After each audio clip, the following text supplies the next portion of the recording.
থলুৱা মুছলমান গাঁৱত মিয়াৰ নো এণ্ট্ৰি। মূল পথত বেনাৰ আৰি উচ্ছেদিতক প্ৰৱেশত বাধা। যিমান মিত্ৰ হ'লেও উচ্ছেদিত মিয়াক প্ৰৱেশ কৰিবলৈ দিয়া নহ'ব। উচ্ছেদ কৰা মানুহ কাৰোবাৰ মৃত্যু হ'লেও যাতে আমাৰ পুকলুং গাঁৱত সোমাব নোৱাৰে, সেইটো এটা ৰাইজে আমি সতৰ্ক হৈ আমি এটা বেনাৰো হেৰি কৰি দিছোঁ, যাতে কাৰোবাৰ মৃত্যু হ'লেও মানে উচ্ছেদ কৰা মানুহ আমাৰ গাঁৱত সোমাব নোৱাৰিব।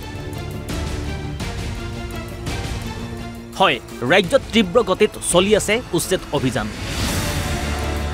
তেনে ক্ষেত্ৰত একাংশ উচ্ছেদিত লোকে ৰাজ্যৰ ভিন্ন প্ৰান্তত আশ্ৰয় গ্ৰহণ কৰিছে।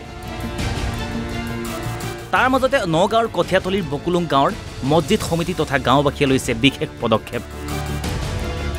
কোনো কাৰণতে যাতে উচ্ছেদিত লোকে গাঁওখনত সোমাব নোৱাৰে তাৰ বাবে গাঁওবাসীয়ে সজাগ হোৱাৰ লগতে পথৰ দাঁতিত আঁৰি দিছে বেনাৰ। বেনাৰত লিখিছে উচ্ছেদ অভিযানৰ কোনো ব্যক্তি আহি যাতে এই গাঁৱত প্ৰৱেশ নকৰে। যদি প্ৰৱেশ কৰে প্ৰশাসনে উচিত ব্যৱস্থা গ্ৰহণ কৰিব। না, উচ্ছেদ চলি আছে, ভাল কথা, উচ্ছেদ চলি আছে। উচ্ছেদ কৰা মানুহ যদি এনেকুৱাই সোমায় তেতিয়া চোকা আমি এইটোৱেই ক'ম যে এইবিলাক মানুহ য'ৰ মানুহ ত'ত যাওক, কিন্তু আমাৰ ইয়াত আহি পেলাই কোনো আশ্ৰয় ল'ব নোৱাৰে।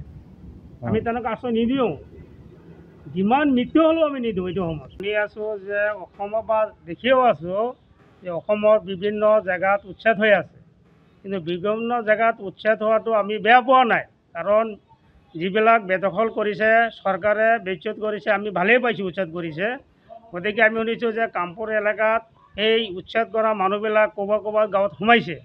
গতিকে আমাৰ ৰাইজৰ আগত, আমাৰ ৰাইজৰ লগত এইটোৱে এটা ৰাইজৰ আগত অনুৰোধ, যাতে উচ্ছেদ কৰা মানুহ কাৰোবাৰ মৃত্যু হ'লেও যাতে আমাৰ পুকলুং গাঁৱত সোমাব নোৱাৰে, সেইটো এটা ৰাইজে আমি সতৰ্ক হৈ আমি এটা বেনাৰো হেৰি কৰি দিছোঁ, যাতে কাৰোবাৰ মৃত্যু হ'লেও মানে উচ্ছেদ কৰা মানুহ আমাৰ গাঁৱত সোমাব নোৱাৰিব।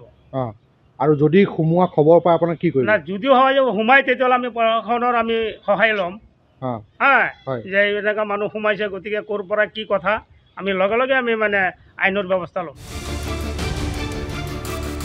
কামপুৰৰ পৰা অৰূপ বৰাৰ ৰিপৰ্ট, অসম লাইভ 24।